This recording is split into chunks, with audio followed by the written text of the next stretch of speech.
Look at your bathroom right now. Maybe you remodeled it a year ago, maybe 5 years ago. You chose everything carefully. You looked at photos, compared options, invested good money, and for a while, you loved it. But now something feels off. The floor always looks dirty, even though you just cleaned it. The grout lines are darkening and no product fixes them. The shower has a cloudy film that won't come off with anything, and every time you walk into that bathroom, instead of feeling proud, you feel a small frustration. If that sounds familiar, this video is for you. Because what happened to your bathroom is not your fault. You were sold trends that look spectacular in stores and in photos, but that fail in the real life of a real home. Nobody warned you what those beautiful tiles were going to demand from you once you started living with them. Today, I'm going to show you 7 of those mistakes, and I need you to stay until number 1 because that is the most expensive mistake people with excellent taste make, and it happens every day. Subscribe before we get started. Every week, I publish real tips that save you money, save you time, and keep your home beautiful without turning your daily routine into a maintenance job. Let's go. Number 7. Small mosaic tile in the shower. Imagine thousands of tiny pieces covering the floor of your shower. Penny tile, miniature hexagons, small format mosaics. In photos, it looks like a boutique spa. The detail looks artisanal. You feel like you're making the sophisticated choice. But every tiny piece means another grout line. And grout is exactly where hot water minerals, soap, and shampoo residue accumulate and stay. If you live in Florida, Texas, or California, you already know what hard water does to your faucets and your glass door. That white film that won't go away. Now imagine that multiplied by hundreds of grout lines every day, with shower steam sealing it in. And here's what nobody tells you before it's installed. You can't clean mosaic tile with a quick wipe. You need a small brush, line by line, every week. At 35, that sounds manageable. At 60, getting down on your knees to scrub the shower floor every Saturday is not a routine you want to maintain for the next decade. The smart alternative is large format porcelain tile, 12 by 24 or larger with a matte or textured finish for safety. Far fewer grout lines. A mop handles almost all the cleaning. You still have a beautiful bathroom without the weekly work. And if you love mosaics, use them in one small dry spot, the back of a niche. A decorative strip above the tub. A design moment, not a surface that steals your Saturdays. But the mosaic is just the beginning. What's coming next is a mistake that makes perfectly clean bathrooms look dirty. Number 6. High contrast grout. White tile with dark gray grout. Dark tile with bright white grout. You've seen it everywhere the last few years. Bold, graphic, very photogenic. What those photos never show you is what that bathroom looks like 6 months later. When the grout color is dramatically different from the tile, the grout becomes the visual focus of the entire room. And that means every small imperfection in the installation gets amplified. A slightly uneven edge, a line a millimeter wider on one row, normal variations that nobody would notice with the same tone grout, suddenly look like mistakes because the contrast puts a spotlight on them. And now comes the part that really frustrates. Grout doesn't age uniformly. One section of your shower gets more direct water, a corner stays wet longer, an area gets scrubbed more often. Over the months, that bold contrast starts looking uneven and inconsistent, not because your bathroom is dirty, but because that's how grout works. And the contrast is showing every variation in high definition. A bathroom with high contrast grout can look like it hasn't been cleaned in weeks on the same day you cleaned it. That doesn't reflect how you care for your home. It's a tile decision working against you. The alternative is grout that stays within 1 or 2 shades of your tile. Enough definition to give shape. Subtle enough to never steal attention. The most beautiful bathrooms feel calm. They don't feel like a grid. If this is opening your eyes, give it a like. Now comes one where I need to be completely straight with you, because it goes beyond aesthetics. Number 5. Glossy tile on bathroom floors. I need to talk to you about this without sugarcoating it because it matters more than how it looks. Polished porcelain, mirror finish marble look-alike. That shiny surface that makes the bathroom feel bigger, brighter, more luxurious. In the store, it's impressive. In your bathroom, the moment your wet feet step outside the bath mat, it's a hazard. And I'm not going to soften this because you deserve honesty.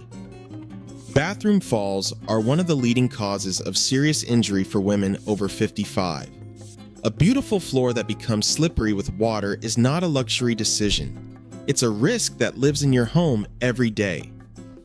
Water doesn't stay on the bath mat, it drips from the towel. It spreads from the shower. And when you step out of a hot shower with your vision slightly blurry from the steam, you're not thinking about where you step, you just walk. Beyond safety, and safety should be enough, glossy tile shows absolutely everything. Every water drop, every footprint, every hair, that strange mark that appears 5 minutes after you finished cleaning. Instead of feeling like luxury, a glossy floor in daily use feels like a surface that constantly needs attention and never quite looks good. The alternative is matte or satin porcelain, certified for wet areas. You still have a refined and elegant look, you have traction that protects you, and you have a floor that hides the normal evidence of a bathroom that gets used every day. Save the gloss for the walls. There it does exactly what you love about it. Reflects light, brightens the space, looks premium, without putting you at risk every morning. Now, let's go to a mistake that feels like a designer decision until you have to clean it. Number 4. Real marble in wet areas. Real marble in a bathroom looks extraordinary. I'm not going to pretend otherwise, but what it demands from you, what it silently requires once you live with it, is something the tile store doesn't put on the price tag. Natural stone is reactive. It responds to the chemistry of everything that touches it. Water, soap, shampoo, conditioner, the cleaning spray you've used for years, lemon juice from your surface cleaner.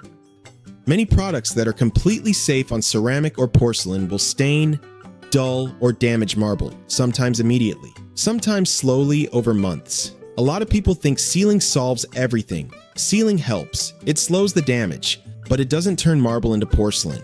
It creates a protective layer that needs to be reapplied every 6 months to a year in wet areas, and that layer has limits. If you live in Florida, you have humidity and hard water and a bathroom that never fully dries.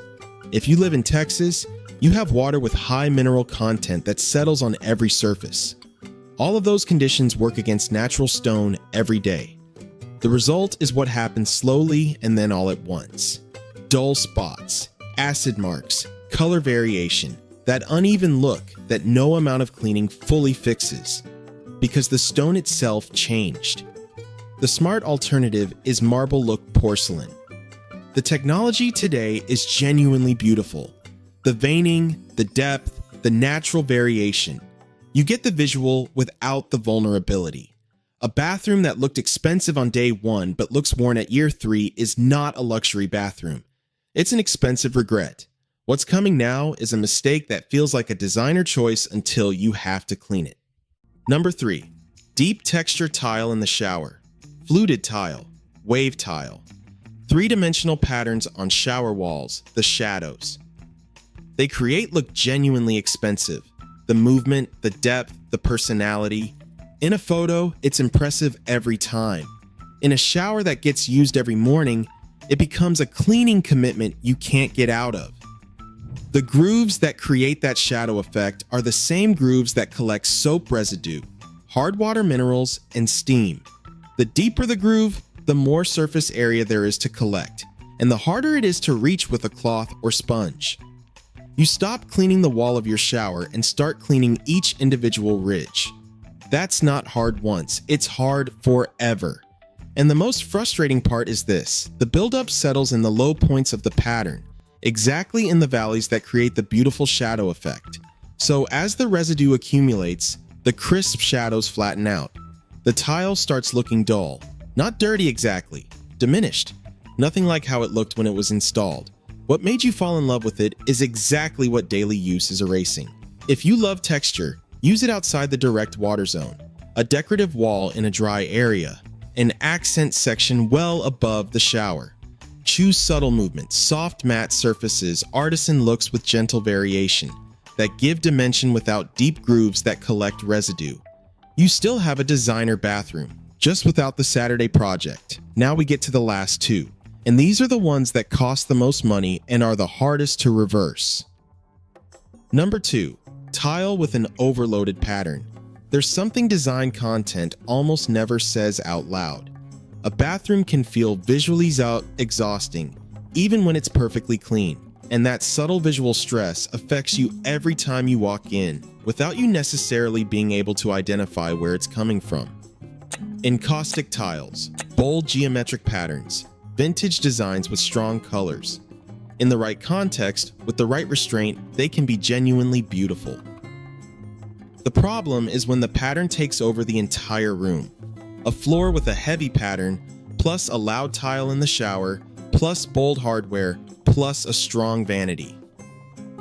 That bathroom is doing too much. Even if the surface is completely clear and the towels are perfectly folded and everything is spotless, it feels like a lot. Because it is. Think about when you use your bathroom. First thing in the morning, not fully awake.